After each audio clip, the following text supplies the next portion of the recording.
নমস্কার, দিব্য দৃষ্টি ফাউন্ডেশনের পক্ষ থেকে আপনাদের সবাইকে স্বাগত। আলোচনার একটা বিষয় আজকে রেখেছি, এর আগেও এই নিয়ে আলোচনা করেছি, আবারও মনে হয় করি, কারণ আলোচনার তো শেষ নেই, তার অনেক রকম মাত্রা সংযোজন হয়। তো প্রাথমিকভাবে আমাদের জ্যোতিষদের কাছে ক্লায়েন্ট এসে, বিশেষ করে সন্তানের ক্ষেত্রে বাবা মায়েদের প্রশ্ন এটাই থাকে যে আমার সন্তানের কোনো ফাড়া নেই তো, হাতে কোনো ফাড়ার যোগ নেই তো। এইটা একটা খুব বেসিক প্রশ্ন। তার সাথে এই প্রশ্নও কিন্তু থাকে অনেকেরই যে দেখুন তো আমার নিজের বাড়ি হবে, আমি নিজে বাড়ি করতে পারবো। আচ্ছা দেখুন তো আমার গাড়ি যোগ আছে কিনা, আমি গাড়ি কিনতে পারবো কিনা। এই দুটো প্রশ্ন, সব প্রশ্নের শেষে গিয়ে ম্যাক্সিমাম লোকই এই প্রশ্নটা কিন্তু করে, বা যাদের বাড়ি আছে তাদের ক্ষেত্রে বাহন যোগ আছে কিনা সেই প্রশ্ন করে। তো এই যে বাড়ি বা বাহন, এটা আমরা দেখেছি শত ইচ্ছা, শত চেষ্টা, শত অর্থ থাকা সত্ত্বেও অনেকেই আছে নিজের স্বপ্নের বাড়ি কিন্তু করতে পারে না, নানা রকমভাবে বাধা বিঘ্নর মধ্যে দিয়ে কিন্তু হয়ে ওঠে না। আবার অনেকেই আছে স্বল্প রোজগারে খুব সুন্দরভাবে প্ল্যানিং করে তার নিজের বাড়ি কিন্তু নিজে করতে পেরেছে। তাহলে এটার কি কানেকশনে হয়? Fourth house. ফোর্থ হাউস হচ্ছে প্রাথমিক শিক্ষাস্থান, মাতৃস্থান এবং গৃহস্থান। আবার এক্ষেত্রে বাহন যোগের ক্ষেত্রেও যে আমার কি দেখুন তো বাড়ি হয়, গাড়ি হবে, তো আমি তখন হ্যাঁ গাড়ি চাইলেই হবে, গাড়ি না চাইলে কি করে হবে। এটা তো একটা গাড়ি কেনা এখন খুব সহজ দ্রব্য হয়ে গেছে, এখন ম্যাক্সিমাম লোকের কাছেই গাড়ি থাকে। ফোর হুইলারের কথা মূলত আমি বলছি, কারণ বাইকটা তো দৈনন্দিন জীবনে কর্মক্ষেত্রে লাগেই, কিন্তু শখ শৌখিনতার ক্ষেত্রে ফোর হুইলার কিন্তু এখন অনেকেরই একটা ইচ্ছে থাকে। তো এক্ষেত্রে ফোর হুইলার অর্থাৎ গৃহ যোগ আপনার আছে কিনা, এবার আপনার গাড়ি যোগ আপনার আছে কিনা, এই সবটাই কিন্তু আমাদের চতুর্থ ভাব ফোর্থ হাউস থেকে কিন্তু বিচার করে আমাদের দেখতে হয়।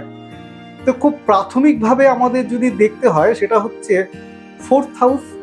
ফোর্থ হাউসের সাথে যদি মঙ্গল যুক্ত থাকে, সে যদি দ্বিতীয় ভাব এবং একাদশ ভাবকে কানেকশন করে, সেই ব্যক্তি তার কিন্তু জীবনে নিজস্ব গৃহ নির্মাণ সে অবশ্যই করতে পারবে।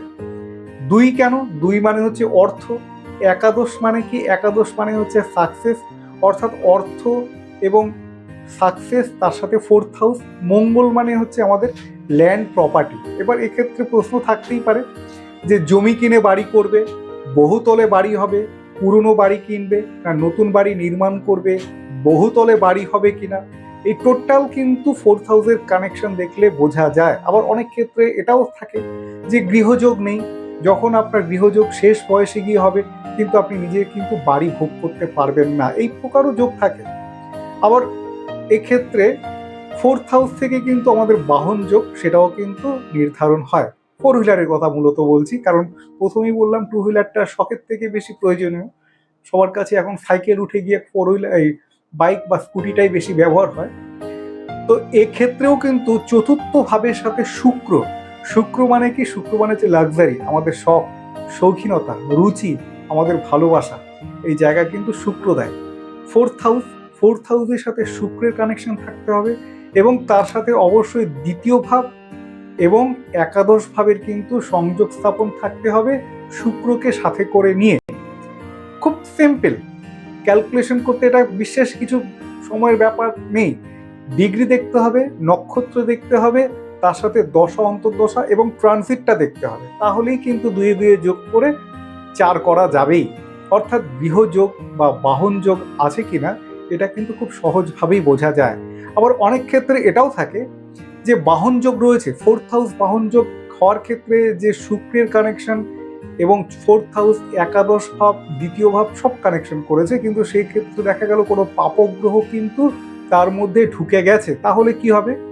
তাহলে তার বাহন হবে, কিন্তু সেই বাহন যোগ তার জন্য কিন্তু ভালো নয়। নেওয়ার পরে দেখা গেল তার অ্যাক্সিডেন্ট হলো বা কোনো প্রকার সমস্যা হলো, গাড়িটা বারবার বিগড়ে যাচ্ছে, বা গাড়ি নিয়ে কিন্তু তাকে নাস্তানাবল করে ছাড়বে।